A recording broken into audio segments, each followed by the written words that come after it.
Y continuamos con la lección 12, reintegración al todo de la partícula espiritual. Pregunta: ¿en qué forma la ley demandará al ser su deuda en ese mundo superior al que va solo por necesidad de fortalecerse? Explicación: dándole oportunidad de trabajar positivamente en ese aspecto, de modo que cuando vuelva al planeta, a donde tiene pendiente esa fuerza que adquirió en servicio, le ayudará a eliminarla y a lograr la superación. Si no le diera esa oportunidad de fortalecerse antes de tener que efectuar el pago a la ley, contraería también deudas en el otro planeta. El pago que le demandará la ley en ese otro planeta superior es pago en acción de bien, que siempre lo fortalecerá. Cuando vuelva al planeta inferior, la ley le demandará el pago.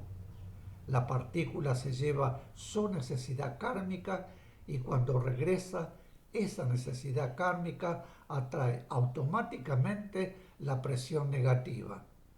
En otras palabras, al trasladarse a otro planeta, lleva su deuda como necesidad kármica y cuando retorna de él, sus cuerpos físicos invisibles básicos se constituyen con esa necesidad kármica. Quiere decir que esa vibración negativa que abandonó influye constituyendo el rastro correspondiente a esa necesidad kármica que ha quedado dentro de sí mismo como una deuda. Y esa deuda en la que atrae los rastros al constituir los cuerpos físicos invisibles básicos. También encontrará las vibraciones positivas que conformarán las huellas, es decir, que al retornar se encuentra con lo que dejó. Pregunta: ¿por qué la ley permite a seres que no vibran en amor y por lo tanto no están en condiciones para ello realizar encarnaciones o más bien dicho reencarnaciones de una trascendencia que pueda llegar a ser mundial? Explicación: la ley concede la oportunidad de actuar en forma trascendente a seres que no vibran en amor y piden misiones no estando en las condiciones necesarias para poder realizarlas debidamente. Porque la ley sabe perfectamente que la actuación negativa de esos seres dará como resultado final que se produzcan rápidamente cambios, generalmente sociales, que deben ser acelerados, pues tienen para producirse un término dentro del plan superior. En tales casos, los cambios se producen a través de dolorosas conmociones sociales, o lo que fuere, ya que no fueron producidas por el amor, sino por ambición y por egoísmo.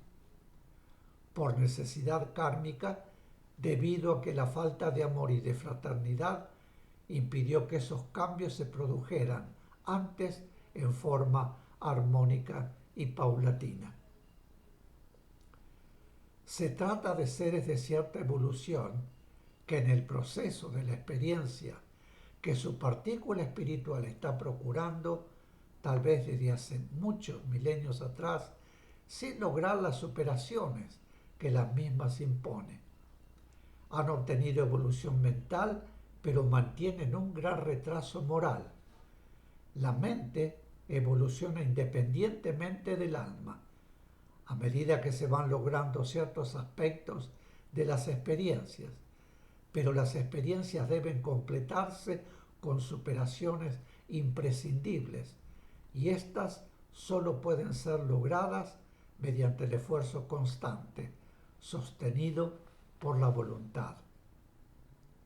Una experiencia espiritual completa requiere superaciones en el aspecto mental y en el aspecto emocional sensorial, logrados equilibradamente, y mientras ese equilibrio no se logra, los seres, lógicamente en su partícula, que encarnará para lograr la experiencia, permanecen en el plano astral, en los períodos entre reencarnaciones, durante los cuales trabajan ayudando a seres encarnados que deben obtener las superaciones que aún ellos no han podido lograr, lo cual les facilita luego, al volver a encarnar, la obtención de sus propias superaciones o realizando tareas de bien hacia otros seres que están encarnados, siempre de acuerdo con lo que permite la ley. Pregunta: ¿cuál es el mecanismo a través del cual la mente y el alma humanas y la partícula espiritual obtienen la energía que requiere el trabajo que ésta debe realizar utilizando aquella como instrumento? Explicación: a medida que necesita energía para su trabajo, la partícula espiritual la va reclamando a su todo. El trabajo reclama energía de la partícula y ésta la reclama a su todo espiritual. Cuando el todo espiritual proyecta una partícula, las vibraciones de esa partícula espiritual permanecen unidas a las vibraciones respectivas de su todo, del cual reciben la energía necesaria para actuar, comenzando por el proceso de encarnación. Constituir sus cuerpos físicos invisibles básicos, preparar los otros cuerpos físicos invisibles, es decir, su mente, su alma humana y el cuerpo de la voluntad. Establecer la conexión con todos los cuerpos físicos, visibles e invisibles, y la corriente de vida. Luego, a medida que va realizando su trabajo, la partícula espiritual recibe de su todo espiritual la energía que ese trabajo reclama. Energía que, dentro de la ley, el todo espiritual le suministra como respuesta. Pregunta: ¿y en los casos de acción negativa de la mente y el alma humanas? Explicación: en esos casos, la energía que la mente y el alma humanas reclaman a la partícula espiritual, debe ésta suministrarla de su propia energía, porque siendo para acción negativa, su todo espiritual no responde a sus reclamos de energía. En esos casos, la partícula espiritual va debilitándose, porque solo recibe de su todo el mínimo vital indispensable. Al encarnar en un mundo, la partícula espiritual lleva consigo, dentro de la corriente de energía proveniente de su todo espiritual, todas las vibraciones espirituales que necesitará para poder actuar en él.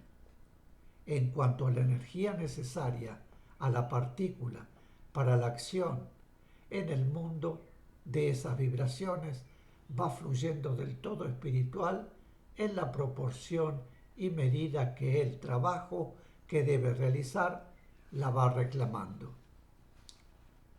Pregunta: ¿qué ocurre cuando las experiencias abarcan varios mundos? Explicación: cuando las experiencias abarcan varios mundos, todos ellos pertenecen siempre al mismo plano, pues la proyección de una partícula espiritual se hace a un determinado plano de experiencias y en él a un mundo de encarnación determinado. Luego pasará a otro mundo más avanzado, después a otros, hasta lograr completamente y en todos los niveles que incluye el plano las experiencias perseguidas. En los casos en que las experiencias incluyen varios mundos, la acción que la partícula espiritual deberá realizar en el nuevo mundo de encarnación reclama del todo espiritual las vibraciones que requerirá y la energía suplementaria para adaptar las vibraciones ya traídas al nuevo mundo en que deberá actuar. Pregunta: ¿la energía puede negativizarse? Explicación: no. La energía no se negativiza, pero puede ser utilizada negativamente. El aspecto humano la utiliza en negativo porque su voluntad, su mente y su alma generan vibraciones negativas utilizando, para poder hacerlo, esa energía positiva. Es decir, que las vibraciones negativas generadas pueden actuar precisamente merced a esa energía positiva. Quiere decir que lo negativo es la acción y esa acción negativa la produce nutriéndose de la energía positiva. La energía no cambia, lo que cambia es el uso que se le da, como por ejemplo en el aspecto humano, con la misma energía física se puede acariciar o castigar, según la voluntad del ser que utiliza esa energía. Aun cuando la energía positiva sea utilizada en contra de la ley, tenga acción contraria a la ley, esencialmente en sí misma, no puede negativizarse. Actúa negativamente, pero siempre es lo que es, aunque puede estar a través del aspecto humano en acción negativa. Mis queridos, sacaremos otra pequeña pausa y ya para finalizar esta lección. Muchísimas gracias.